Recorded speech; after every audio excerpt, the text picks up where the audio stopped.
Some moments in life come down to a single choice: to reach out or let go, to trust a stranger or face the darkness alone.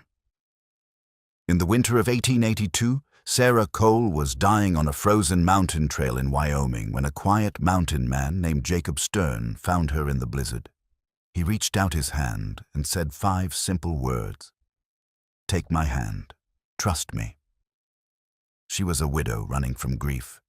He was a loner who'd forgotten what it meant to care for another soul. Neither expected to survive the night together, let alone what would happen in the days that followed. What unfolded between them in that white wilderness would change everything they thought they knew about second chances. Could 2 broken people find something worth living for in the most unforgiving place on earth? Before we jump back in, tell us where you're tuning in from, and if this story touches you, make sure you're subscribed, because tomorrow I've saved something extra special for you.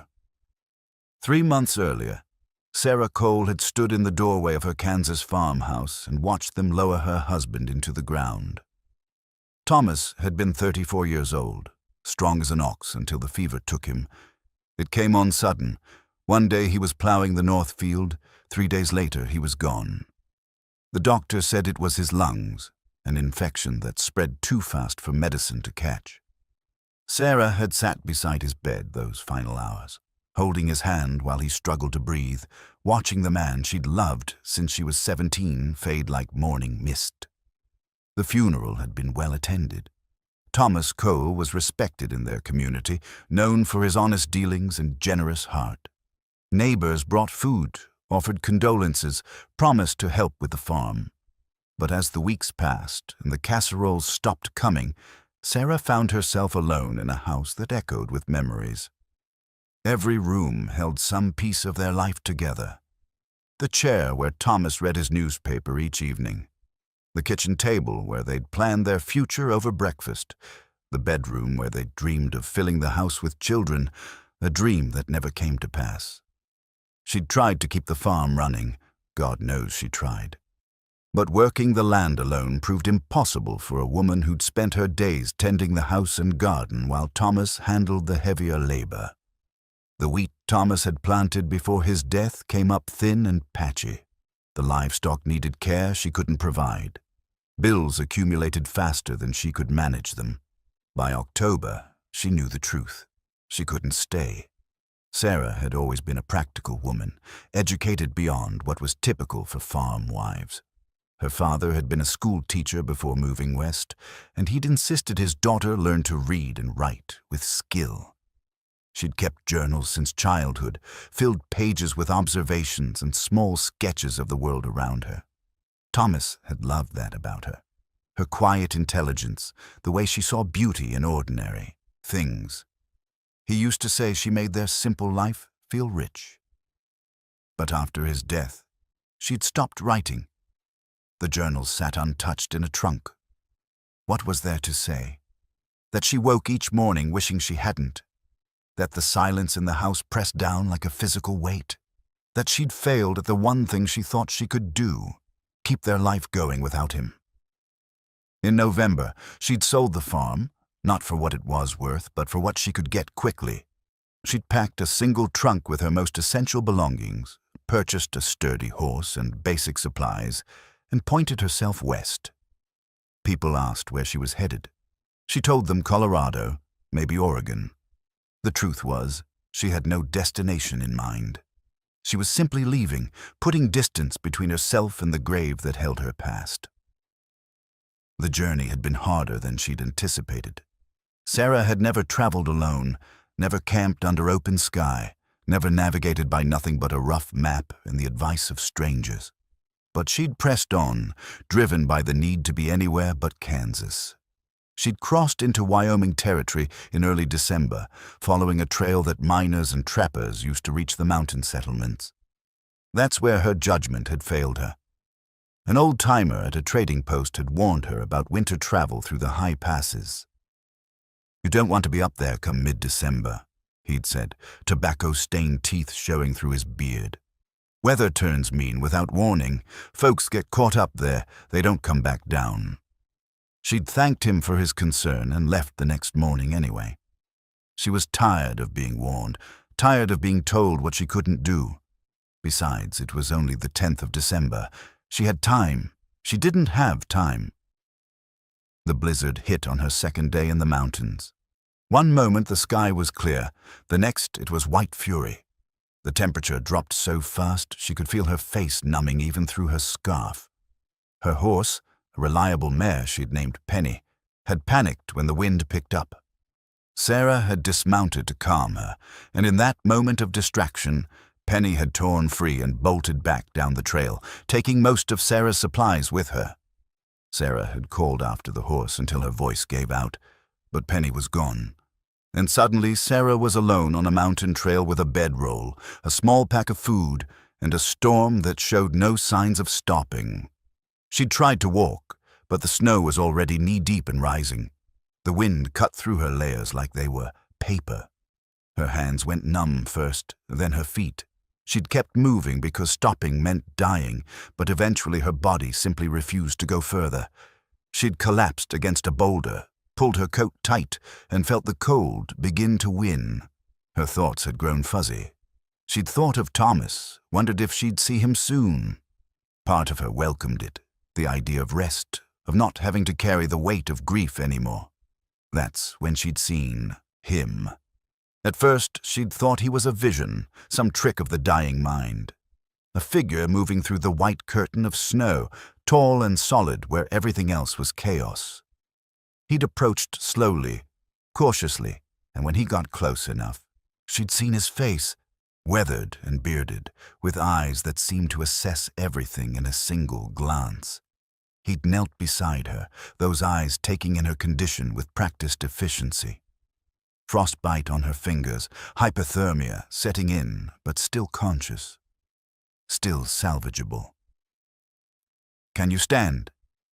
His voice had been rough from disuse, like a tool left too long in the shed. She'd shaken her head. Speaking felt impossible. He'd looked at her for a long moment, seeming to weigh something in his mind. Then he'd extended his gloved hand, palm up, an offering. "Take my hand," he'd said. "Trust me." Sarah had stared at that hand, thinking about trust, about strangers, about the choice between certain death and uncertain salvation. And then she'd reached out and placed her frozen fingers in his palm. His grip had been firm, sure. He'd pulled her to her feet with surprising gentleness for such a large man, then wrapped his own heavy coat around her shoulders. "There's shelter close," he'd said. "Cave I use in emergencies. Can you walk if I help you?" She'd nodded, though in truth she wasn't sure. But something in his steady presence made her want to try. They'd moved through the storm together, his arm around her waist, half carrying her weight. She'd lost track of time. It might have been 10 minutes or an hour. All she'd known was his steady presence beside her, his voice occasionally telling her they were almost there, just a bit further. "Stay with me." The cave had appeared like a miracle, a dark mouth in the white mountainside. He'd guided her inside, out of the wind, and the relief of that alone had nearly made her weep. The interior was small but dry, and to her amazement, there were supplies stacked against one wall. Firewood, blankets, some basic provisions. "I keep several spots like this," he'd explained, already building a fire with practiced hands. "Never know when you'll need them."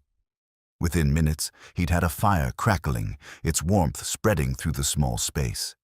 He'd wrapped her in blankets, examined her hands and feet with gentle efficiency, his face grave but not alarmed. "You'll keep your fingers," he'd said. "Toes, too, probably." But it was close. She'd finally found her voice, though it came out as barely a whisper. "Thank you." He'd nodded, feeding more wood to the fire. "Jacob Stern." Sarah Cole. That had been the extent of their conversation that first hour.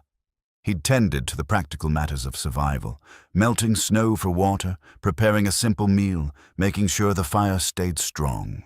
She'd watched him work, noting the economy of his movements, the way he seemed completely at home in this harsh place. He was probably 40, maybe a few years older, with the kind of weathered face that came from years of weather and solitude. His hands were scarred, capable. Everything about him spoke of competence, of a man who'd learned to rely on himself alone. As the feeling returned to her extremities, pain came with it, the burning sensation of frozen flesh warming. She'd bit her lip to keep from crying out, but he'd noticed anyway. "I know it hurts," he'd said, his voice surprisingly gentle. "Means you're coming back. That's good. How long?" She'd started, then had to pause to gather strength. "How long until I can travel?" He'd looked at her, then at the cave entrance where the storm raged unabated. Storm like this? 2, maybe 3 days before it's safe to move. That's if it doesn't get worse. 3 days. Alone in a cave with a strange man. Sarah's upbringing screamed that this was improper, dangerous, a dozen other things a respectable widow shouldn't do. But the alternative was death, and she'd already come too close to that for propriety to matter much. Besides, there was something in Jacob Stern's demeanor that eased her fear. He kept a respectful distance, averted his eyes when she adjusted her blankets, spoke only when necessary. He wasn't looking at her the way some men did, with calculation or hunger. He looked at her like she was a problem to be solved, a responsibility he'd accepted without enthusiasm, but wouldn't shirk.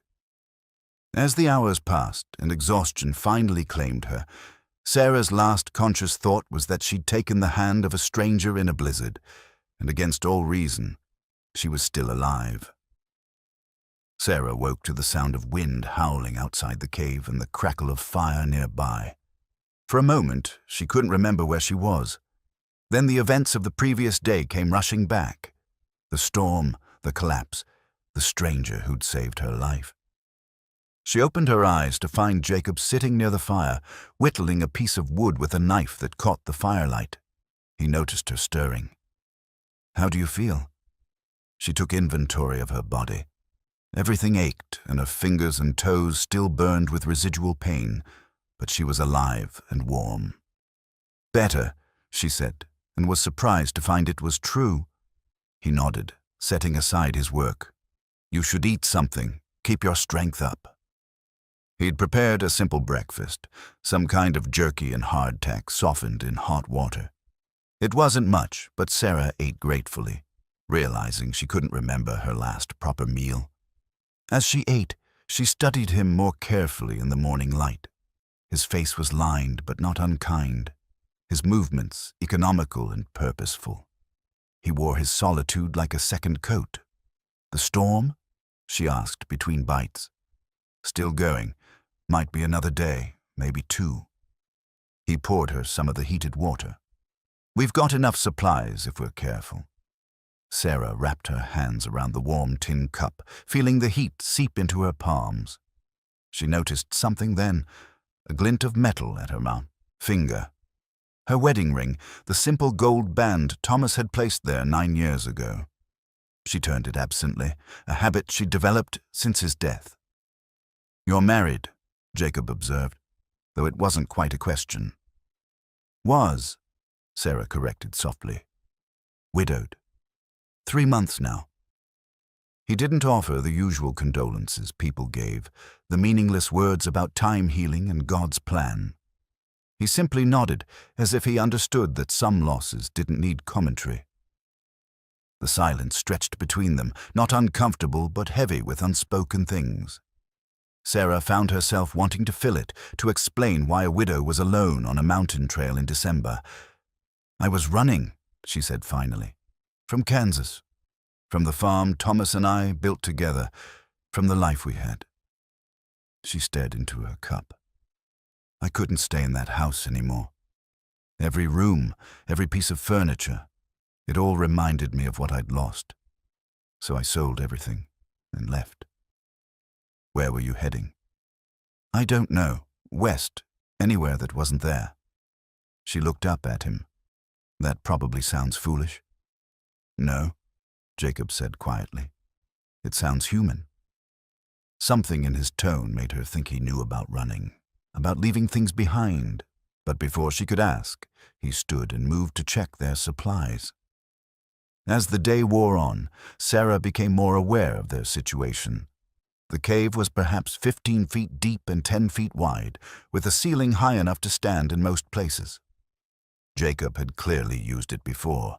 The firewood was neatly stacked, and there was a careful arrangement of supplies that spoke of someone who planned for emergencies.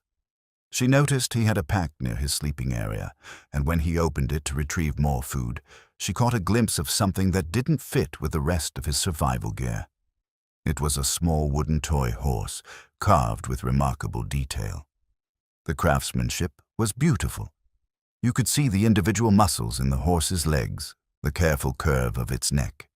It was clearly made with love, meant for a child's hands. Jacob noticed her looking and quickly closed the pack. His expression shuttered, became unreadable. "That's beautiful work," Sarah said carefully. "Old project," he replied, his tone making it clear the subject was closed. But Sarah had seen something in his face in that brief moment, pain, raw and deep. Whatever the story behind that toy horse, it was connected to why Jacob Stern lived alone in these mountains. She didn't press. She understood about wounds too tender to touch. The afternoon passed slowly. The storm outside intensified, if anything, and Sarah found herself grateful for Jacob's foresight in maintaining these emergency shelters. Without him, she would have died out there. The thought sobered her. She'd been so focused on escaping her grief that she'd nearly thrown away the life Thomas had wanted her to have. "I was careless," she said suddenly. "Coming up here this late in the season. Someone at the trading post warned me, but I didn't listen." Jacob looked at her from across the fire. "Most people who come to the mountains are running from something. The mountains don't care what you're running from. They just care if you're prepared." "Were you?" she asked. "Prepared when you came here?" He was quiet for a long moment. "No," he admitted, "but I learned." As evening approached, Sarah felt the need to be useful, to contribute something. She'd been raised to pull her own weight, and lying wrapped in blankets while Jacob did all the work didn't sit well with her. "Let me help with dinner," she offered. Jacob looked skeptical, but handed her some dried vegetables to prepare. Sarah set to work, but her hands were still clumsy from the frostbite, and she nearly knocked the pot into the fire twice. On the third near miss, Jacob gently took the vegetables from her. "Maybe rest one more day," he suggested, not unkindly. Sarah felt tears of frustration prick her eyes. She'd always been capable, competent. Now she couldn't even prepare a simple meal without making a mess of it. "Hey," Jacob said, his voice softer than she'd heard it. "You nearly died yesterday. Give yourself some grace." She looked up at him, surprised by the gentleness in his tone. For just a moment, she saw past the weathered mountain man to someone who understood what it meant to feel helpless. "Thank you," she whispered, "for saving me. For this." He nodded and returned to preparing the meal. But Sarah caught something in his expression, a flicker of something that might have been loneliness. They ate in companionable silence as the wind howled outside. Sarah found herself studying Jacob when he wasn't looking. He had a ritual to everything he did. The way he checked the fire, the way he arranged the supplies, the way he periodically looked toward the cave entrance as if keeping watch.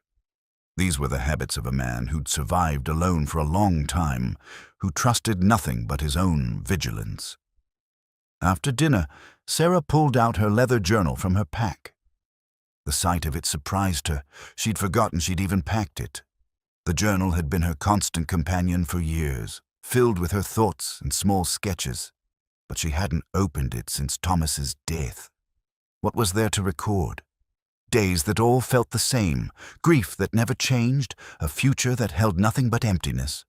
But now, sitting in a cave with a stranger while a blizzard raged outside, she felt the familiar pull of wanting to capture this moment. Her fingers, still stiff, fumbled with the pencil, but she managed to open to a blank page.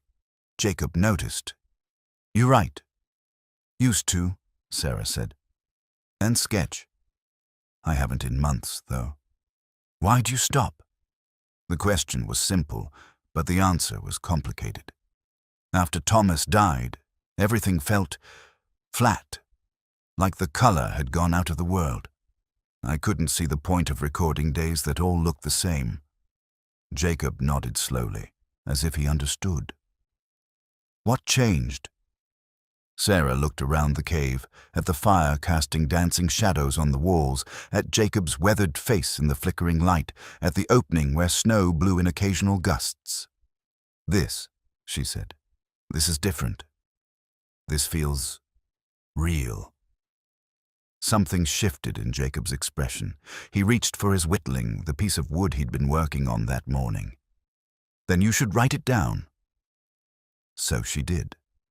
Her hand was shaky at first, the letters uneven, but gradually the words came. She wrote about the storm, about the moment she'd thought she would die, about the hand that had reached for her through the snow. And then, because she couldn't help herself, she began to sketch. She drew Jacob as he sat across the fire, focused on his carving. She tried to capture the way the light caught the planes of his face, the concentration in his expression, the capable strength in his hands. She was so absorbed in the work that she didn't notice him watching until she looked up. Their eyes met across the fire. Sarah felt heat rise in her cheeks, embarrassed to be caught studying him so intently. "May I see?" he asked. Sarah hesitated, then turned the journal toward him. Jacob leaned closer to look at the sketch. His expression was unreadable at first, then something softened in his eyes. "You've got a gift," he said quietly. "You captured something true." "What's that?" He was quiet for a moment. "Loneliness," he said finally. "You drew a lonely man." The honesty in his words took her breath away. She'd expected deflection or dismissal, not this raw admission. "I think," Sarah said carefully, "that we're both lonely. We've just been lonely in different places." Jacob looked at her, really looked at her, and for the first time she saw past his careful walls to the person underneath. Someone who'd been alone so long he'd almost forgotten what it felt like to be seen. "Yeah," he said softly, "maybe we are." That night, as they prepared for sleep, something had shifted between them. Jacob gave Sarah the warmer spot near the fire, without being asked. She watched as he settled on the far side of the cave, wrapping himself in a single blanket while she had two. "Jacob," she said into the darkness. "Yeah. Why do you live up here, alone?" The question hung in the air for a long moment. Sarah thought he might not answer, might retreat back into his shell, but then his voice came through the darkness, rough with old pain. 5 years ago, I had a different life. Down in the valley, I worked as a carpenter, had a little house, thought I was building something that would last." He paused. "But things fell apart. I lost what mattered most. Came up here because I couldn't stand being around people anymore, couldn't stand the weight of their pity or their judgment." "What did you lose?" "Everything," he said simply. The single word carried the weight of stories untold, of grief so deep it had driven him into exile. Sarah understood. She'd almost done the same thing, fled so far into the wilderness that she'd nearly died. Maybe they were more alike than she'd realized. "I'm sorry," she said. "Me too," Jacob replied, "for whatever it is you lost that sent you running." In the darkness of the cave, with the storm raging outside and the fire burning low between them, two people who'd been running from their pasts found themselves, for the first time in a long time, not quite so alone. Sarah's last thought before sleep took her was of her wedding ring still on her finger. She'd worn it every day since Thomas's death, unable to imagine taking it off. But lying there in the cave, she found herself wondering if maybe, eventually, there might come a day when she could let go of what was and face what might be. The storm would pass. They would leave this cave. but something told her that whatever happened next, neither of them would be quite the same person who'd walked into this shelter. Outside, the wind howled and the snow fell, but inside, warmed by fire and the first tentative threads of connection, Sarah Cole felt something she hadn't felt in months. Hope. The cabin was more than Sarah had expected. From the outside, it looked like a simple mountain shelter, but inside she found a home. The main room was dominated by a stone fireplace that Jacob quickly stoked to life. There was a sturdy table with 2 chairs, shelves lined with books and supplies, a small kitchen area with a cast-iron stove. Everything was neat, orderly, the home of someone who took pride in his space despite living alone. "There's a bedroom through that door," Jacob said, not quite meeting her eyes. "You can have it. I'll sleep out here by the fire." Sarah opened her mouth to protest, but the look on his face stopped her. This wasn't up for discussion. He was already uncomfortable enough having a woman in his home. Pushing the boundaries of propriety further would only make things worse. "Thank you," she said instead, "for everything." He nodded and busied himself with preparing a meal, his movements efficient in the familiar space. Sarah watched him move around the kitchen, noting how different he seemed here. In the cave, he'd been a mountain man, all survival instinct and practical knowledge. Here, in his own home, she caught glimpses of who he'd been before, a carpenter, a husband, a father. Someone who'd built this place with his own hands and filled it with the careful touches of a man who understood what made a house a home. The dinner he prepared was simple but substantial. Venison stew with vegetables from his cold storage. Fresh bread he must have made before leaving on whatever journey had led him to find Sarah. They ate in comfortable silence, both too exhausted for conversation. After dinner, Jacob showed her around with an awkwardness that might have been endearing if she'd had the energy to appreciate it. The bedroom was small but comfortable, with a real bed and thick quilts. The window looked out over the mountains, offering a view that must be breathtaking in daylight. "There's a wash basin and pitcher," he said, pointing to the corner. "Water's cold, but there's soap. Tomorrow I can heat some water if you want a proper wash." "This is perfect," Sarah assured him. "Jacob, this is a beautiful home. You built all this yourself." "Most of it. Took the better part of 2 years." He looked around the room and she saw pride mixed with something sadder. "Thought maybe well, doesn't matter now." But Sarah understood what he'd left unsaid. He'd built this place thinking maybe someday he'd want to live again, not just exist. That maybe the time would come when the cabin could be more than a hermit's shelter. That night, lying in an actual bed for the first time in days, Sarah stared at the ceiling and tried to sort through her tangled feelings. She should be planning her next move. Where to go, what to do, how to start the new life she'd set out to build. But all she could think about was the man sleeping in the next room, the way he'd looked at her when she'd sketched him, the gentle understanding in his voice when they'd talked about grief. She was in dangerous territory. She knew that. Proper widows didn't develop feelings for mountain men they'd known for 3 days. Proper widows mourned for a decent interval, then perhaps remarried within their own community to someone suitable and safe. But Sarah was beginning to suspect she was tired of being proper.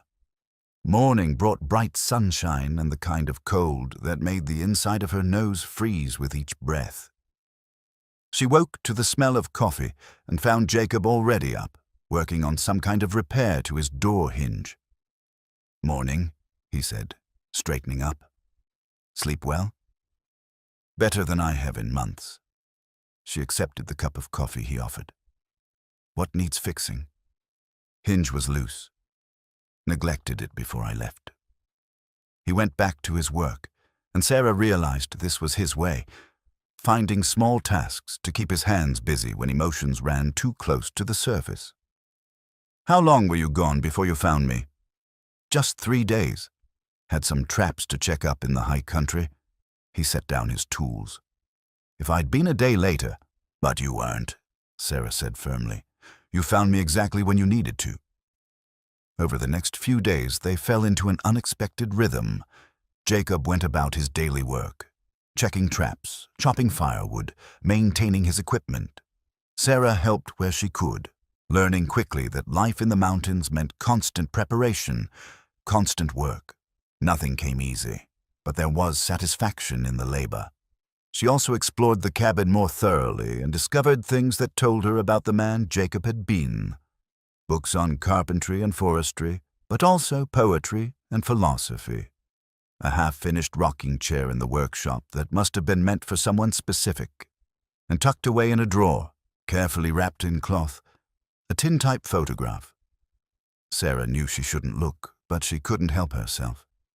The photograph showed a younger Jacob, probably 15 years younger, standing beside a beautiful woman holding a little girl. Emma and Lucy, his lost family. They looked happy, the kind of happy that came from genuine love and contentment. The little girl was grinning, missing her front teeth, and Emma's hand rested on Jacob's arm with easy affection. I was 32 when that was taken. Sarah jumped, nearly dropping the photograph. Jacob stood in the doorway, his expression unreadable. "I'm sorry," she said quickly. "I shouldn't have. It's all right." He came closer, taking the photograph gently. "I keep it hidden because looking at it used to hurt too much. But lately," he studied the image. "Lately, I've been thinking maybe I hid too much away. Tried too hard to forget." "They were beautiful," Sarah said softly. "Your family. They were everything." Jacob's thumb traced over the image. "Lucy was 6 there. Loved horses. Loved anything with 4 legs, really. That's why I carved her that toy. She'd been asking for a pony, but we couldn't afford one, so I made her a wooden one instead." His voice cracked slightly. She carried it everywhere. Sarah's heart ached for him. What was Emma like? Patient, kind, stronger than she looked. He smiled faintly. "She saw something in me worth loving, though I never quite understood what. We were married 8 years, and every day I woke up grateful she'd chosen me." "I understand that," Sarah said. "That's how I felt about Thomas. Like I'd been given something precious that I didn't quite deserve." Jacob looked at her then, really looked at her, and something passed between them. Recognition of shared experience, shared loss, shared understanding of what it meant to love deeply and lose completely. "How long are you planning to stay?" he asked quietly. The question hung in the air between them. Sarah had been avoiding thinking about it, avoiding the reality that she couldn't remain here indefinitely. But now, forced to confront it, she found she had no clear answer. "I don't know," she admitted. "I don't have anywhere else to go, and winter travel seems deadly," he finished. "It is. Even for someone experienced, trying to cross the mountains now would be suicide." He paused, seeming to weigh his words. "You could stay until spring. The thaw usually comes in late March, early April. That's when travel gets safer." "That's months away," Sarah said, her heart beating faster. "Jacob, I couldn't impose." "You wouldn't be imposing. You'd be—" He stopped, looking frustrated with himself. This cabin gets lonely in winter. Having someone here, someone to talk to, it would be nice. And you need somewhere safe to wait out the season. What would people say? A widow living alone with a man? There's nobody up here to say anything. Closest neighbor is 10 miles away and minds his own business." He met her eyes. "But if you're worried about propriety, I understand. We can figure something else out." Sarah thought about it. She thought about returning to the world below, about facing well-meaning people who would ask questions she didn't want to answer. She thought about the empty future she'd been running toward, undefined and frightening in its uncertainty. And then she thought about the past few days, about the conversations by firelight, about Jacob's patient teaching and unexpected understanding. She thought about the peace she'd found here, the first real peace since Thomas had died. "I'll stay," she said. until spring, but on one condition. What's that? I earn my keep. I won't be a burden or a guest. I work for my place here. Something like relief washed over Jacob's face. Deal. Though I warn you, I'm a demanding taskmaster. Sarah smiled. I think I can handle it. They shook hands formally, sealing their arrangement. But as their hands clasped, both of them felt it. The spark of something that was more than gratitude, more than convenience. Something that scared them both because it felt too soon, too unexpected, too much like hope. Over the following week, Sarah learned the rhythms of mountain life. She learned to manage the wood stove, to melt snow for water, to preserve food in the cold storage Jacob had built into the hillside behind the cabin. She learned which of his traps to check and how to reset them, though she couldn't bring herself to actually kill anything yet. Jacob was a patient teacher, never condescending, always willing to show her something twice or 3 times until she got it right. And slowly, as they worked together, the awkwardness faded. They became partners in survival, each playing their role in the daily tasks that kept them fed and warm. Evenings became Sarah's favorite time. After dinner, Jacob would work on his carvings while Sarah wrote in her journal or sketched. Sometimes they talked, sharing stories from their past lives. Other times they simply existed in comfortable silence, 2 people who'd learned that you didn't always need words to feel connected. One evening, about 2 weeks after Sarah's arrival, she finally worked up the courage to ask the question that had been nagging at her. Jacob, you said you've been up here 5 years. Have you ever thought about going back? About rejoining the world? He was quiet for a long time, his knife moving steadily over the piece of wood in his hands. Sometimes, he finally admitted. Especially the first couple years. I'd think about going back down, trying to rebuild some kind of life. But every time I got close to actually doing it, I'd remember why I left. The pity in people's eyes. The way they'd talk about Emma and Lucy like they were trying to help, but really just making it worse. The emptiness of that house without them. So you stayed. So I stayed. Told myself I was better off alone, that I didn't need people. He looked up at her. But I think maybe I was wrong about that. Or maybe I just needed time. 5 years to learn how to be alone so I could remember how to be with someone again. The weight of his words settled over them both. Sarah knew he wasn't just talking about companionship in general. He was talking about them, about whatever was growing between them in this isolated cabin. I'm not ready, Sarah said softly, to be anything more than what we are now. It's too soon after Thomas, and I'm still trying to figure out who I am without him. I know, Jacob said. I'm not asking for anything, Sarah. I'm glad you're here, that's all. But they both knew it wasn't quite that simple. They both felt the pull, the growing awareness of each other that went beyond practical partnership. They both lay awake at night, separated by a single wall, wondering what it would mean if they allowed themselves to feel something more. For now, though, they maintained their careful distance. They worked together, ate together, talked together, but always with that invisible line between them, the one that marked the difference between companionship and something deeper. It was enough. For now, it was enough. Outside, winter deepened its hold on the mountains. Inside the cabin, 2 people who'd lost everything learned to build something new. Not a replacement for what they'd had, but something uniquely their own. A friendship forged in survival, seasoned with understanding, and tempered by the shared knowledge of loss. And if sometimes, in unguarded moments, their eyes held longer than necessary, or their hands brushed in passing, and neither pulled away immediately, well, that was between them and the mountains that kept their secrets. The discovery came on a quiet morning when Sarah was organizing the small bookshelf beside the fireplace. She'd been living in the cabin for 3 weeks now, and the space had begun to feel familiar, almost like home.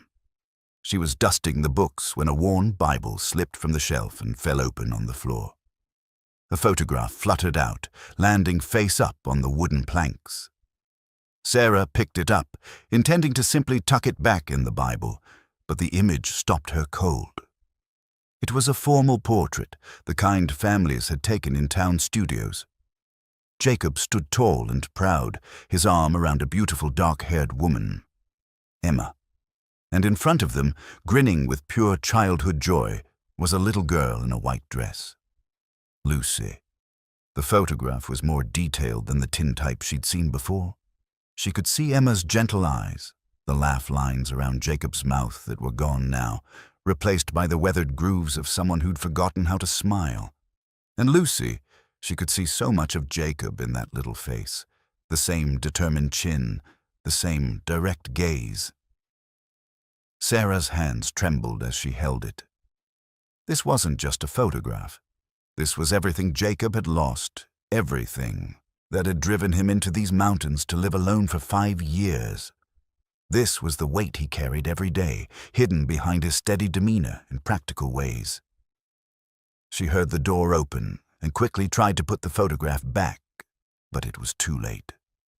Jacob stood in the doorway, snowshoes in hand, his eyes fixed on the image in her hands. "I'm sorry," Sarah said immediately. "The Bible fell and this came out. I wasn't snooping, I promise." Jacob set down the snowshoes and crossed the room slowly. He took the photograph from her, his face unreadable. For a long moment he just stared at it, his thumb tracing the edge. "I don't keep this one hidden," he said quietly. "It's in the Bible because that's where Emma always kept our important things. Family records, letters from her mother, memories we wanted to preserve." He looked up at Sarah. "I just don't look at it very often anymore." "Why not?" "Because for a long time it hurt too much. Seeing what I'd lost, what I'd never get back. It was like losing them all over again every time I looked." He moved to sit by the fire, still holding the photograph. "But lately, I've been thinking maybe I got it wrong. Maybe by hiding from the memories I was letting them fade. And they deserve better than that." Sarah sat down across from him, giving him space but staying close enough to offer comfort if he needed it. "Tell me about them," she said gently. "Really tell me. Not just the facts, but who they were." Jacob was silent for so long she thought he wouldn't answer. Then, slowly, he began to speak. "Emma was a seamstress when I met her, best in the valley. She could look at a person once and know exactly what would suit them, how to make something both practical and beautiful. She made Lucy's dress in this picture, spent weeks on it, getting every detail perfect." His voice was thick with memory. She was quiet, but not shy, just thoughtful. She'd listen to a conversation for an hour before saying one thing, but that one thing would be exactly what everyone needed to hear. "She sounds wonderful." She was. And patient, Lord, she was patient. I was rough around the edges when we met, still learning my trade, not always good with words, but she saw something in me worth the effort. He smiled faintly. "Used to say I was like a piece of raw wood, needed careful shaping to show the grain, but worth the work." "And Lucy?" The smile on Jacob's face grew, tinged with both joy and sorrow. "Lucy was pure sunshine. From the moment she could walk, she was into everything, curious about the world, fearless, always asking questions. She'd follow me around the workshop, wanting to know how everything worked, why wood smelled different when you cut it, where the trees came from." He shook his head. "Drove me crazy sometimes, but I loved every minute of it." "She loved you very much. You can see it in the photograph. We had 6 years with her. 6 years of watching her grow, teaching her things, dreaming about who she'd become." Jacob's voice cracked. "And then the fever came through. Took half the children in the valley that winter. Emma got sick first, trying to care for Lucy. By the time I realized how serious it was too late for either of them." Sarah felt tears sliding down her cheeks. "Oh, Jacob." I sat with them both, helpless, watching them slip away and knowing there wasn't a damn thing I could do about it. He set the photograph on the table between them. Lucy went first. Emma held on another day, but I think part of her went with Lucy. She didn't want to leave me, but she couldn't bear being here without our daughter. That's not your fault. My head knows that. My heart still argues. He looked at Sarah, his eyes bright with unshed tears. After they died, I couldn't stay in that house. Couldn't walk past Lucy's room or sleep in the bed I'd shared with Emma. Couldn't face the neighbors who meant well but whose sympathy felt like salt in a wound. So I ran. Came up here and told myself I was starting over. But really, I was just hiding. You were surviving, Sarah corrected gently. Sometimes hiding is how we survive until we're strong enough to face things. Jacob reached across the table and took her hand. It was the first time he'd initiated physical contact beyond helping her over rough terrain, and the gesture felt intimate, vulnerable. Thank you, he said, for listening, for not judging, for understanding. Sarah squeezed his hand. I understand more than you know. After Thomas died, I did the same thing. Maybe I didn't come to the mountains, but I hid just as surely. I stopped writing, stopped seeing friends, stopped living any kind of life that might remind me of what I'd lost. And now I'm here, in a cabin in the mountains with a man who saved my life and somehow understands my grief better than anyone back home ever did. She smiled through her tears. I think maybe we're both learning to stop hiding. They sat like that for a long time, hands clasped across the table, the photograph between them. Outside, the winter day faded toward evening, the mountains turning purple in the gathering dusk. Inside, two people who'd carried their grief alone began to understand that maybe, just maybe, sharing the weight made it bearable. That night, something shifted between them. The careful distance they'd maintained began to feel less like protection and more like denial. They still slept in separate rooms, still maintained the forms of propriety, but the invisible wall between them had developed cracks.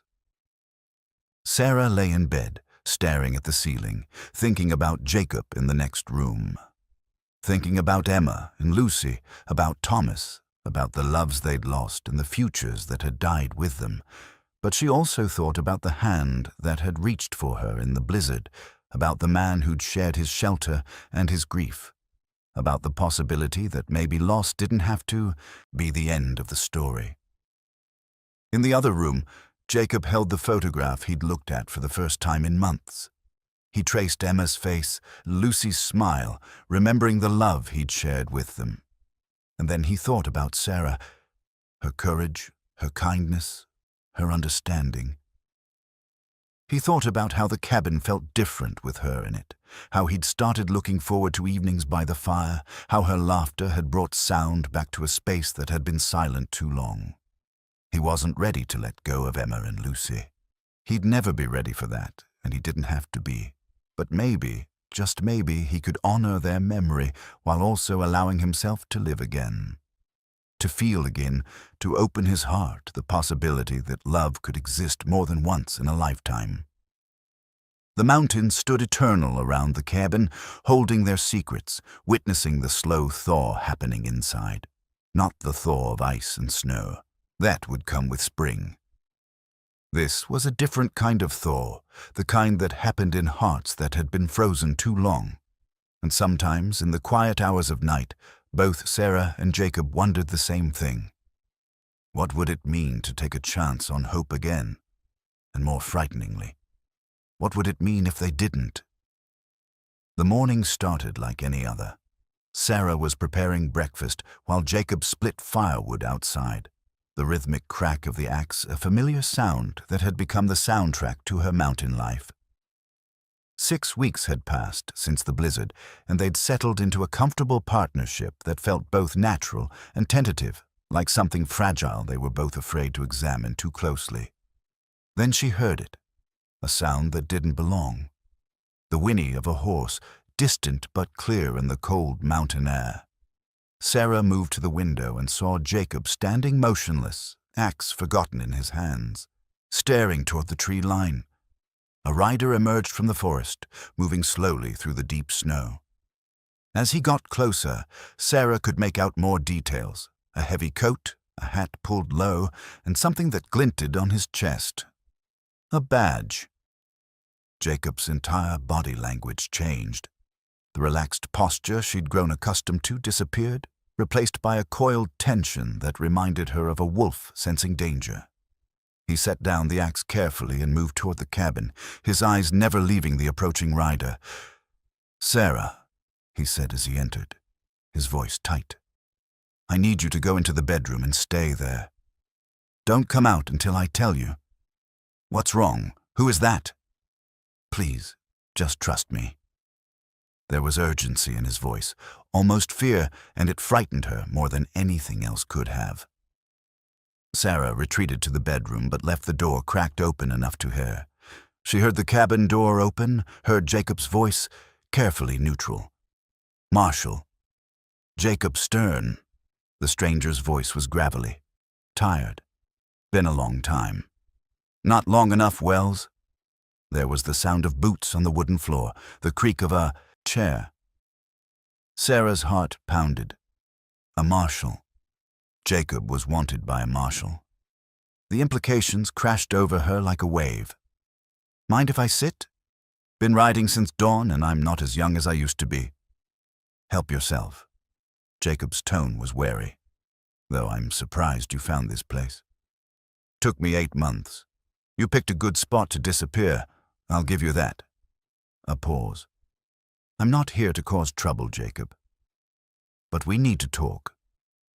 About what happened in Denver."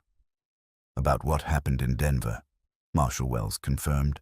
"You know there's still a warrant out for you, murder charge. That hasn't gone away." Sarah's hand flew to her mouth, stifling a gasp. Murder. Jacob was wanted for murder. She thought about the gentleman who'd saved her life, who carved beautiful toys, who spoke about his lost family with such tenderness. It couldn't be true. It couldn't. "I didn't murder anyone." Jacob's voice was hard. "I killed a man. There's a difference. So tell me what happened. Your side. Because the way the law sees it, you shot Clayton Mercer in a saloon without provocation and then fled before trial. That's not what happened. Then what did happen?" Sarah heard Jacob take a deep breath. When he spoke, his words came slowly, carefully, as if each one cost him something. "I was in Denver, picking up supplies. Stopped at a saloon for a drink before heading back. There was a woman there, Mary Catherine Ross, one of the saloon girls, and there was a man harassing her. Clayton Mercer. He was drunk, getting aggressive. She kept trying to get away from him, but he wouldn't let her go. And you intervened. I asked him to leave her alone, told him to walk away." Jacob's voice grew rougher. "He took a swing at me. I blocked it. Then he went for her, grabbed her by the throat, started choking her. She was turning blue, and everyone else in that saloon just watched. So you shot him. So I stopped him. He had 6 inches and 50 pounds on me, and he was in a rage. I drew my gun, told him to let her go. He didn't. He squeezed harder, looking right at me while he did it." A pause. "So yes, Marshal. I shot him. Center mass. He went down, and Mary Catherine could breathe again. Self-defense. Defense of another. That's what I tried to tell them. But Clayton Mercer's father is Richard Mercer, richest man in Denver, owns half the businesses there, has judges and politicians in his pocket. He wanted someone to pay for his son's death, and I was convenient. So you ran. So I chose living over a rigged trial and a certain hanging. You would have done the same." The silence that followed was heavy. Sarah pressed herself against the wall, trying to process everything she'd heard. Jacob had killed a man, but to save a woman's life. He'd run not out of guilt, but out of survival. And now, after 5 years, the law had finally found him. "Thing is, Jacob," Marshal Wells said finally, "I've been doing some digging. talked to people who were there that night, got different stories than what the official record says. What kind of stories?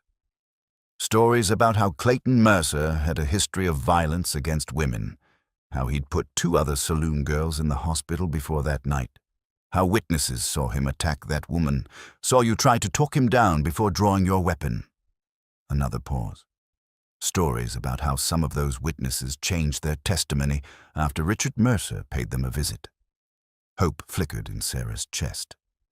The marshal believed him, or at least doubted the official version. "Why are you telling me this?" Jacob asked. "Because I've been a lawman for 23 years, and I know the difference between a murderer and a man who did what he had to do. But here's the problem, Jacob. The warrant still exists. The law still wants you, and as much as my gut tells me you're innocent, I swore an oath. So you're taking me in. I'm giving you a choice." The marshal's voice was grave. "You can run again, deeper into the mountains or farther west. I'll give you a day's head start. Tell them I came up empty. You'll spend the rest of your life looking over your shoulder, but you'll be free. Or you come back to Denver with me. Face trial. Let me testify on your behalf. I've been talking to a young lawyer there, a man named Bennett, who takes on cases like yours. He thinks with the right evidence, the right witnesses, he can get the charges dropped. And if he can't, then you hang." The marshal didn't soften it. "That's the risk. But Jacob, I've seen your face on wanted posters in every town between here and Denver. Eventually, someone else will find you, someone who won't care about the truth, who'll just want the reward money. At least this way, you'd have a fighting chance at clearing your name." Sarah couldn't take it anymore. She pushed open the bedroom door and stepped out. Both men turned to look at her, the marshal's eyes widening in surprise. "Who's this?" Wells asked. "A friend," Jacob said quickly. "She's got nothing to do with this." "Sarah Cole," she said, moving to stand beside Jacob. "And he saved my life. I was dying in a blizzard, and he risked his own safety to help me. Does that sound like a murderer to you, Marshal?" Wells studied her, taking in her determined expression, the way she'd positioned herself slightly in front of Jacob as if she could protect him. A small smile tugged at his mouth. "No, ma'am, it doesn't. Which is why I'm giving him this choice." He looked back at Jacob. "You've got until dawn tomorrow to decide. I'll camp down by the creek. When the sun comes up, either you ride out with me or I ride out alone and tell them I lost your trail." "Why are you doing this?" Jacob asked. "Giving me a choice. Risking your career. Because 20 years ago, I shot a man who was beating his wife. Self-defense. Clear as day. But the man had connections, and suddenly it wasn't so clear. If I hadn't had people willing to stand up for me, tell the truth, I'd have been the one on trial." Wells stood, moving toward the door. "Everyone deserves that chance, Jacob. Everyone deserves people willing to fight for them." After the marshal left, Sarah and Jacob stood in silence, the weight of the decision pressing down on them. Finally, Jacob turned to her. "You should have stayed in the bedroom. And let you face this alone? Not a chance." She took his hand. "Jacob, what he said about going back is suicide. Even with a good lawyer, even with the marshal's testimony, Richard Mercer owns that town. He'll make sure I hang. But if you run, you'll never be free. You'll spend the rest of your life hiding, always afraid of being discovered." She squeezed his hand. "There has to be another way." "There isn't." "Yes, there is." Sarah's mind was racing. "You said there were witnesses who saw what really happened. What if we could find them, get them to tell the truth?" "They already changed their stories once." "Why would they change them back?"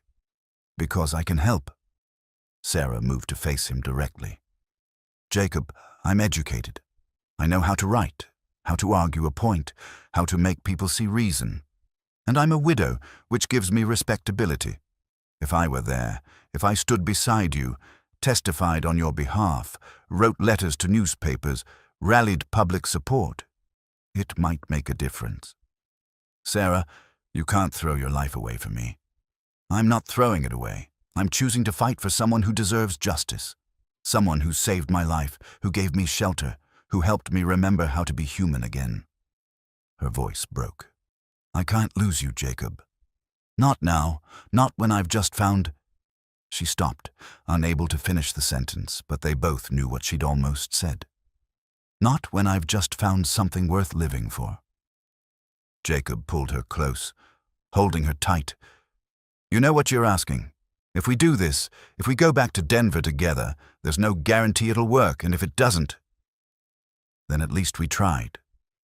Together. She pulled back to look at him. Take my hand, Jacob. Trust me, just like you asked me to in that blizzard. He looked at her for a long moment, seeing the determination in her eyes, the courage that had brought her through the mountains and into his life, and he realized that somewhere along the way, without either of them planning it, they'd become something more than two lonely people sharing a cabin. They'd become partners, maybe more than partners. All right, he said finally. We'll go to Denver, together. We'll face this head-on and see what happens. Together, Sarah confirmed, and in that moment they both understood they'd crossed a line they could never uncross. Whatever happened in Denver, whatever the future held, they were in it together now. Outside, the sun began its descent toward the mountains, painting the snow in shades of gold and pink. Inside the cabin, two people who'd been running from their pasts made the decision to turn and face their futures, no matter the cost. Marshall Wells would get his answer at dawn. But the more important answer, the one about what it meant to take a chance on hope, on justice, on the possibility of love, that answer was already beginning to form in the space between two hearts that had been broken and were slowly learning to beat again. The night before they left for Denver was the longest of Sarah's life. She and Jacob sat by the fire, neither of them able to sleep, both acutely aware that by morning they would be setting in motion events that could end in Jacob's death. I need you to understand something, Jacob said quietly, breaking the silence. If this goes wrong, if the trial doesn't go our way, I don't want you blaming yourself. This is my choice, and I'm making it with my eyes open. Don't talk like that, Sarah replied, but her voice shook. We're going to find a way. We have to. Jacob reached over and took her hand, and this time neither of them pretended it was just for comfort or warmth. This time they both acknowledged what the touch meant. Sarah, there's something I need to say, in case I don't get another chance. He looked at her, really looked at her, his eyes holding all the things he'd been too afraid to voice. These past weeks with you, they've reminded me what it feels like to be alive, not just surviving, but actually living. And I need you to know that whatever happens in Denver, you gave me that gift. Sarah felt tears streaming down her face. Jacob, let me finish. He squeezed her hand. I loved Emma. I'll always love her. And Lucy, she was my whole world. But they're gone. And I think they'd want me to keep living, to find happiness again if I could. And with you, I thought maybe I could. Maybe I already was. You are, Sarah said fiercely. And you're going to keep living because we're going to win this. We're going to prove your innocence and you're going to have a future. If I do, I want it to be with you. The words hung in the air between them, raw and honest. I know it's too soon. I know we're both still carrying our grief, but Sarah, I'm falling in love with you, and I needed you to know that before we walk into whatever's waiting in Denver. Sarah couldn't speak. Her heart was too full, her emotions too tangled. Instead, she leaned forward and kissed him, gently at first, then with all the fear and hope and desperate longing she'd been holding back for weeks. When they finally pulled apart, both of them were crying. I love you too, she whispered. God help me, I do, and that's why we're going to fight like hell to make sure you survive this. They spent the rest of the night planning. Jacob retrieved a small metal box from a hidden compartment in the floor, his emergency cache of money and important documents. Sarah wrote out everything she could remember about the night in the cave, about Jacob's character, about the man he'd shown himself to be. They discussed strategies, potential witnesses, arguments that might sway a jury. As dawn approached, Jacob went to his workshop and returned with something wrapped in soft cloth. He unwound it carefully to reveal a silver locket on a delicate chain. "This was Emma's," he said softly. "Her mother gave it to her when we married. Inside are photographs. One of me, one of Lucy. She wore it every day until—" He stopped, steadying himself. "I want you to have it." "Jacob, I can't. This is too precious." "That's exactly why I'm giving it to you. You need to understand what you mean to me, what you've come to mean. Emma would have liked you, Sarah. She would have wanted someone like you in my life if she couldn't be here." He fastened the locket around Sarah's neck. "Wear it as a reminder of love that was and love that can be." Sarah touched the locket, feeling its weight against her chest. It was trust and hope and a promise all at once. A symbol of Jacob's past and their possible future, connected through the thin silver chain. When Marshal Wells arrived at first light, he found them waiting outside the cabin, 2 horses saddled and ready. If he was surprised to see Sarah prepared to travel, he didn't show it. "So you're both coming," he observed. "We are," Jacob confirmed. "And Marshal, Sarah's not part of this. She's a witness to my character, nothing more. Whatever happens, she stays free and clear." "Understood." Wells studied them both, seeing something in their joined hands, in the way they stood close together. "For what it's worth, I think you're making the right choice. Takes courage to face your past instead of running from it." The journey to Denver took 3 days. They traveled slowly, carefully, stopping each night to rest and plan. Marshal Wells proved to be a valuable ally. He shared what he'd learned from his investigation, named potential witnesses who might testify, warned them about the challenges they'd face. "Richard Mercer still owns half the town," Wells explained one evening. "He's got money, influence, and a hatred for the man who killed his son that's burned hot for 5 years. He's not going to make this easy." "What about the woman Jacob saved?"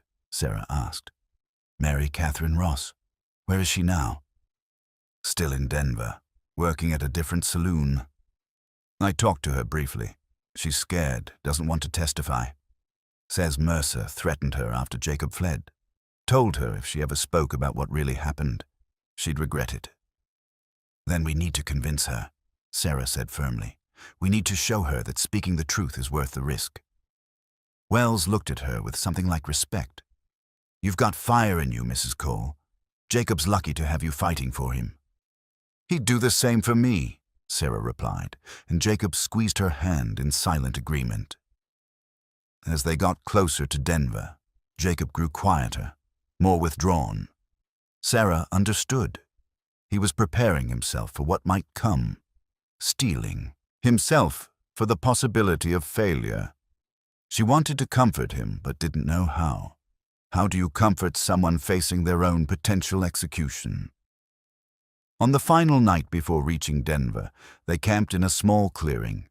Marshal Wells, perhaps sensing they needed privacy, made his bed some distance away. Sarah and Jacob sat by their fire, watching the flames dance against the darkness. "Tell me about Kansas," Jacob said suddenly. "About your life with Thomas. The good parts." Sarah was surprised by the request, but she understood what he was really asking. "Tell me something beautiful to hold on to, just in case." "We had this oak tree in the front yard," she began. Thomas's grandfather planted it when he first claimed the land. In spring, it would bloom with these tiny white flowers that smelled like honey. Thomas and I used to sit under it in the evenings, watching the sunset, planning our future. We'd talk about the children we'd have, the life we'd build, all the dreams we thought we had time to fulfill. Did you love him very much? I did. He was kind and steady, and he made me laugh. We weren't perfect, no marriages, but we were happy. And when he died, I thought that was it, that I'd had my one chance at love and lost it forever. And now? Sarah looked at Jacob, at the man who'd found her dying in a blizzard and given her not just her life back, but a reason to live it. Now I know that love doesn't work that way, that the heart has room for more than one chapter, more than one story. I'll always love Thomas, always carry him with me. But I can love you too, Jacob. And that doesn't diminish what I had with him. It honors it, because he'd want me to be happy. Jacob pulled her close, and they sat like that for a long time, holding each other against the cold and the fear and the uncertain future. When they finally kissed, it was with the desperate intensity of people who knew tomorrow might take everything away. "Promise me something," Sarah whispered against his lips. "Anything. Promise me that no matter what happens in Denver, we don't give up. We fight until there's nothing left to fight with." "I promise," Jacob said. "As long as you're beside me, I'll fight." They arrived in Denver the next afternoon. The city was bigger than Sarah had expected, bustling with activity despite the winter cold. People stared as they rode through the streets, Marshal Wells in his official capacity, Jacob in shackles that the marshal had apologetically insisted upon, and Sarah riding beside them with her chin held high, refusing to show the fear that churned in her stomach. They went first to the jailhouse, where Jacob would be held until the hearing. As they locked him in a cell, Sarah felt panic rising in her throat. This was real now. Jacob was a prisoner, his life in the hands of a justice system that had already proven itself corrupt. "I'll find us a room at a boarding house," Wells told Sarah. "Somewhere respectable, for a widow. And tomorrow I'll introduce you to Bennett, the lawyer I mentioned. He's young but smart, and he genuinely cares about justice." Sarah barely heard him. All she could see was Jacob behind those bars, already looking smaller somehow, diminished by captivity. "Sarah," Jacob called softly, "look at me." She met his eyes, trying not to cry. "We're going to be all right," he said, though they both knew he couldn't promise that. "Go with the marshal. Get some rest. Tomorrow we start fighting." Sarah nodded, not trusting her voice. As Marshal Wells led her away, she touched the locket at her throat. Emma's locket, now hers. A reminder of what they were fighting for. The boarding house Wells found was clean and respectable, run by a kindly older woman who asked no questions about why a widow was traveling with a marshal. Sarah lay awake that first night, staring at the ceiling, thinking about Jacob in that cell, about the hearing that would determine his fate, about the wealthy man who wanted him dead. She pulled out her journal and began to write. Not about her feelings, though those threatened to overwhelm her. Instead, she wrote what she would say in court. She wrote arguments and appeals to reason. She wrote about the man Jacob was, not the crime he'd been accused of. She wrote until her hand cramped and dawnlight crept through the window, and then she prepared to fight the battle that would determine whether love, new, unexpected, hard-won love, would have a chance to grow, or whether it would be cut down before it could truly bloom. In his cell, Jacob watched the same dawn break and thought about the woman who'd agreed to risk everything for him. He thought about Emma and Lucy, about the life he'd lost. And he thought about Sarah, about the life he might still have if courage and truth proved stronger than money and corruption. The battle was about to begin. And for the first time in 5 years, Jacob Stern had something more than survival to fight for. He had hope, and he had love. And sometimes, in the end, that's all you need to face the darkness. The courtroom was packed when Sarah arrived the next morning. Word had spread about the hearing, partly due to her letters, partly due to the natural curiosity people had about a 5-year-old case suddenly resurfacing. She saw Richard Mercer sitting in the front row, a heavy-set man in an expensive suit, his face set in hard lines of barely controlled anger. This was the man who'd bought false testimony, who'd driven Jacob into exile, who wanted nothing more than to see him hang. Sarah took her seat behind Bennett's table, close enough to see Jacob when they brought him in. When he entered in shackles, their eyes met, and she saw both fear and determination there. She touched the locket at her throat, and he gave a small nod of acknowledgement. The judge, an older man named Harrison with a reputation for fairness, called the hearing to order. The prosecution went first, laying out their case exactly as they had 5 years ago. Clayton Mercer, upstanding citizen, shot without provocation by Jacob Stern in a Denver saloon. Witnesses testified to the shooting, their statements carefully rehearsed to paint Jacob as a dangerous man prone to violence. Sarah watched it all with growing frustration. Every word was technically true. Jacob had shot Clayton, but the context, the truth of what led to that moment, was completely absent. Then it was Bennett's turn. He started with Marshall Wells, who testified about his investigation, about the inconsistencies he'd found, about Jacob's reputation as a good man who'd lived peacefully in the mountains for 5 years. The marshal's badge carried weight, and Sarah saw several jurors lean forward with interest. Then came the bartender, Thomas Murphy, who'd worked at the saloon that night. His hands shook as he took the stand, but his voice was steady. "I saw everything," Murphy testified. Clayton Mercer was drunk, had been for hours. He'd been bothering Mary Catherine Ross all evening, getting more aggressive each time she tried to get away. When Mr. Stern intervened, Mercer attacked him first, then went for Mary Catherine's throat. He was choking her. She couldn't breathe. Everyone could see she was in real danger, but nobody moved, except Mr. Stern.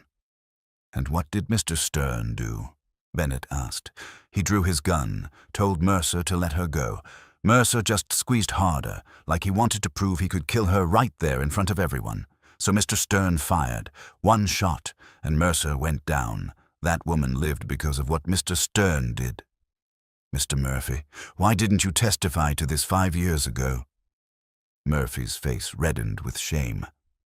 "Because Richard Mercer came to see me. Offered me money first to change my story. When I refused, he threatened my family. Said accidents happen to people who don't cooperate. I got scared. I lied.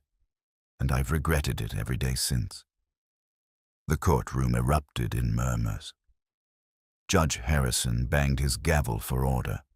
Sarah saw Richard Mercer's face darken with rage, but he remained silent. Bennett called Sarah next. She walked to the stand with her head high, determined to make every word count. She testified to Jacob's character, to how he'd saved her life, to the man she'd come to know over months in the mountains. She spoke of his grief for his lost family, his isolation, his fundamental decency. "Mrs. Cole," Bennett said, "you've spent considerable time with the defendant. Based on your observations, do you believe him capable of unprovoked murder?" "No," Sarah said firmly. "Absolutely not. Jacob Stern is one of the most principled men I've ever known. He values life, honors the memory of those he's lost. If he killed Clayton Mercer, it was because he had no other choice, because someone's life depended on it." The prosecution tried to discredit her, suggesting she was romantically involved with Jacob and therefore biased. Sarah didn't deny it. "Yes," she said simply, "I love him, and that love has given me insight into his character that others might not have. But my testimony isn't based on emotion. It's based on months of observing how he acts, how he treats others, how he lives his life, and everything I've seen tells me he's innocent of murder." As Sarah returned to her seat, she saw something she hadn't expected. A woman standing at the back of the courtroom, clutching a worn shawl around her shoulders. Mary Catherine Ross. She'd come after all. Bennett saw her too. "Your Honor, I'd like to call one more witness. Mary Catherine Ross." The courtroom fell silent as Mary Catherine made her way to the stand. She looked terrified, her eyes darting to Richard Mercer, but she kept walking. When she took the oath, her voice shook but held. "Miss Ross," Bennett said gently, You were present at the saloon the night Clayton Mercer died. Can you tell us what happened?" Mary Catherine took a deep breath. Then she began to speak. She described Clayton Mercer's escalating aggression, how he'd grabbed her, how she'd tried to get away. She described the moment his hands closed around her throat, the terror of not being able to breathe, the certainty that she was going to die. And she described Jacob Stern's intervention, how he'd tried to talk Mercer down first, how he'd only shot when it became clear Mercer wouldn't stop. "He saved my life," Mary Catherine said, tears streaming down her face. "And I let them make him a villain because I was scared. I let them twist the truth and drive him away, and I've hated myself for it every day since. But I'm not scared anymore. Or maybe I am, but I'm more scared of letting an innocent man hang for something that was self-defense. That was justice, not murder." The courtroom erupted. Judge Harrison had to call for order 3 times before people settled down. Sarah saw Richard Mercer storm out, his face purple with rage, but it didn't matter anymore. The truth was out, spoken in the voice of the woman Jacob had saved. Bennett rested his case. The prosecution tried to recover, tried to discredit Mary Catherine and Murphy. But the damage was done. The truth had a power that money couldn't buy. Judge Harrison called for a recess to consider the evidence. As they led Jacob back to his cell, he caught Sarah's eye. She saw hope there now, real hope, and she let herself believe that maybe, just maybe, they'd done enough. The weight felt eternal. Sarah paced the hallway outside the courtroom, unable to sit still. Marshal Wells stood nearby, his expression cautiously optimistic. Bennett reviewed his notes, preparing for whatever came next. Finally, after 2 hours that felt like 2 years, they were called back in. Judge Harrison looked out over the courtroom, his expression grave. Then he began to speak, and with each word, Sarah felt the future taking shape around them. After careful consideration of the evidence presented today, Judge Harrison said, his voice carrying through the silent courtroom, "This court finds that the original warrant for Jacob Stern's arrest was issued under false pretenses. The testimony of multiple witnesses, including the victim herself, makes clear that Mr. Stern's actions on the night in question constituted justifiable defense of another person's life." Sarah's hand flew to her mouth, stifling a sob of relief. Furthermore, the judge continued, evidence suggests that witness testimony in the original investigation was coerced through threats and bribery. This court cannot and will not uphold a warrant obtained through such corrupt means. He looked directly at Jacob. "Mr. Stern, all charges against you are hereby dismissed. You are free to go, with the court's apology for the injustice you have suffered." The gavel came down, and the courtroom erupted in applause. Sarah pushed through the crowd toward Jacob, who stood frozen, as if he couldn't quite believe what he'd heard. When she reached him, he caught her in his arms, holding her so tight she could barely breathe. "We did it," she whispered against his chest. "Jacob, you're free." "We did it," he corrected, pulling back to look at her. "You did it, Sarah. You fought for me when I'd given up hope. You believed in me." Around them, people congratulated them, shook Jacob's hand, thanked him for finally exposing the corruption that had tainted the original case. Marshal Wells smiled broadly, clearly satisfied with the outcome.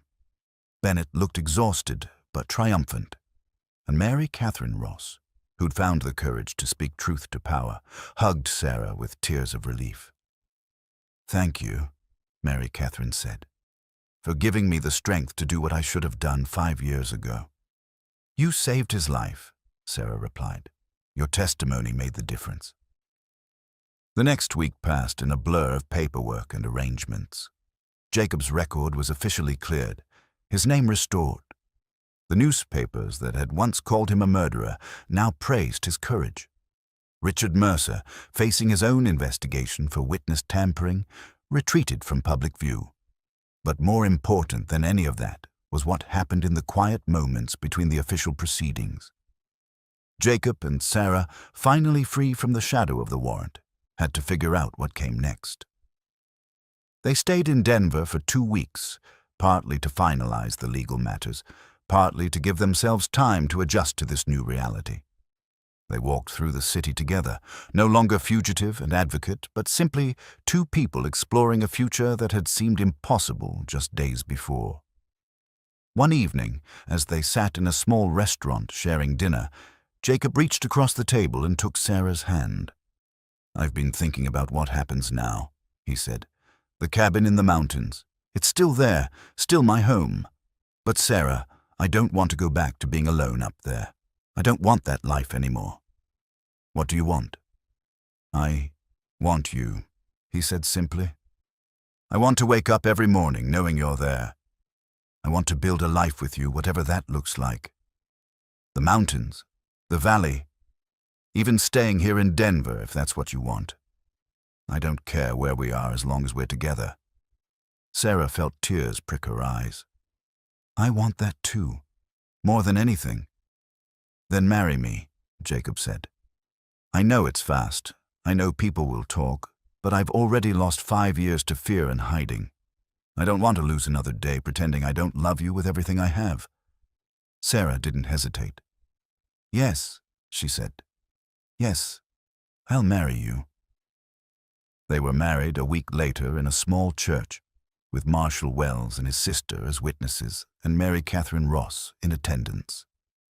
It was a simple ceremony, nothing like the elaborate wedding Sarah had had with Thomas, but it felt right. It felt like the beginning of something true and hard-won, built on understanding and forged in adversity. Sarah wore a simple dress and the locket Jacob had given her, Emma's locket, now a bridge between past and present, a symbol of love that honored what came before while embracing what could be. And when Jacob slipped a simple band onto her finger, she felt Thomas's ring on her other hand and knew that both loves could exist, both memories could be honored. They returned to the mountain cabin in early spring, just as the thaw was beginning. The journey that had nearly killed Sarah months before was easier now, with Jacob at her side and hope in her heart. When they crested that final ridge and saw the cabin waiting for them, Sarah understood that this was home now. Not because of the building itself, but because of the man beside her and the life they would build together. Jacob made good on his promise to expand the cabin. He built Sarah a proper studio with large windows facing the mountains, where she could write and sketch with good light. She filled it with journals and art supplies and slowly began to write again, not just for herself, but for publication. She wrote stories about the frontier, about survival and second chances, about the strength it took to keep living after loss. They planted a garden that first spring, working side by side to coax life from the mountain soil. Neighbors, few and far between, began to visit, and Sarah found herself part of a small community of hardy souls who'd chosen the mountains over easier lives. She and Jacob hosted gatherings occasionally, their cabin filled with conversation and laughter in a way it never had been when Jacob lived alone. In the evenings, they would sit by the fire, as they had during those first tentative days in the cave. Sometimes Sarah sketched while Jacob carved. Sometimes they talked about their lost loves, keeping Emma and Lucy and Thomas alive through memory and story. And sometimes they simply sat in comfortable silence, two people who'd learned that healing didn't mean forgetting, that moving forward didn't require leaving the past behind. A year after their wedding, Sarah sold her first story to a Denver newspaper, a piece about surviving a blizzard and finding unexpected salvation. It was the beginning of a modest career that would bring her satisfaction and purpose. And though she never became famous, her words touched people who read them, offering hope to those who thought their stories were over. Jacob continued his work in the mountains, but now he had a reason beyond survival. He built furniture that he sold in the valley towns, beautiful pieces that showed his skill and artistry. And when he carved, he no longer made toys for a daughter who was gone. Instead, he made gifts for Sarah, for neighbors, for the future they were building together. They never forgot their first loves. Emma and Lucy lived in photographs on the mantel, in stories Jacob told on quiet nights, in the locket Sarah wore every day. Thomas lived in Sarah's journals, in memories she shared with Jacob, in the ring she still wore alongside her wedding band. These loves weren't competition or betrayal. They were foundation, the ground on which new love could grow. Sometimes, on winter evenings when snow fell soft and silent outside their windows, Sarah would remember that moment in the blizzard when Jacob had extended his hand and asked her to trust him. How close she'd come to refusing, to giving in to the cold and letting go of life entirely. And she'd feel overwhelmed with gratitude for the choice she'd made, to take that hand, to trust a stranger, to open herself to the possibility of hope when all seemed lost. "What are you thinking about?" Jacob would ask when he saw that distant look in her eyes. "About a hand reaching through snow," she'd reply. "About the choice that saved my life."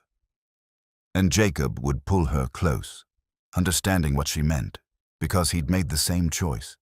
To reach out instead of staying isolated, to trust instead of protecting himself, to risk his heart again despite knowing how much it could hurt. They'd both lost so much: family, innocence, the futures they'd planned. But in losing, they'd also found strength they didn't know they had. Found that the heart was more resilient than they had imagined. Found that love could bloom even in the harshest conditions if tended with patience and courage. On a spring morning 2 years after that blizzard brought them together, Sarah stood at her studio window watching Jacob work in the garden. The mountains rose eternal around them, the same peaks that had nearly claimed her life, now standing guard over the home they'd built. She touched the locket at her throat, then placed her hand over her growing belly, feeling the flutter of new life. She hadn't told Jacob yet. Wanted to find the perfect moment, the right words. But watching him now, seeing the peace in his movements, the contentment that had replaced his old wariness, she knew the moment was now. She went out to join him, and when he looked up and saw her face, he knew immediately that something had changed. "Sarah?" She took his hand and placed it over her belly. "We're going to have a baby," she said simply. Jacob's face transformed, joy and fear and wonder all mixing together. Are you sure?" "I'm sure." She watched emotions play across his face, knowing he was thinking of Lucy, of the child he'd lost. "Jacob, this doesn't replace her. Nothing ever could, but maybe it's another chapter," he finished, pulling her close. "Another story in the book." They stood there in the garden, surrounded by new growth, holding each other and the promise of the future. And if both of them cried, it was for joy and sorrow mixed together, for all they'd lost and all they'd found, for the journey that had brought them here. Some moments in life come down to a single choice: to reach out or let go, to trust or turn away, to risk everything for the chance at something real. Sarah Cole had made that choice in a blizzard, taking the hand of a stranger when death seemed certain. Jacob Stern had made that choice too, extending that hand, choosing connection over isolation. And from that single moment of courage, from two broken hearts willing to try again, a life had grown. Not a perfect life. They still had hard days, moments of grief, memories that brought tears. But a good life, built on honesty and hard work and the kind of love that comes from truly seeing each other, scars and all. The mountains stood witness to their story, holding it in the winter snow and spring thaw, in the summer warmth and autumn colors. And if sometimes travelers found shelter in a cave on the mountain pass, they might notice supplies carefully stocked, firewood neatly stacked, the legacy of a man who'd once been saved there and wanted to pay that gift forward. Because that's what love does. It reaches back to honor the past and forward to build the future. It saves and is saved. It takes the hand extended and offers one in return. And sometimes, if you're very lucky, it gives you a second chance to live fully, to love deeply, to become the person you were meant to be all along. Sarah and Jacob had found that chance in the most unlikely place, in the most desperate moment, and they'd built something beautiful from it. Something worth surviving for. Something worth the journey.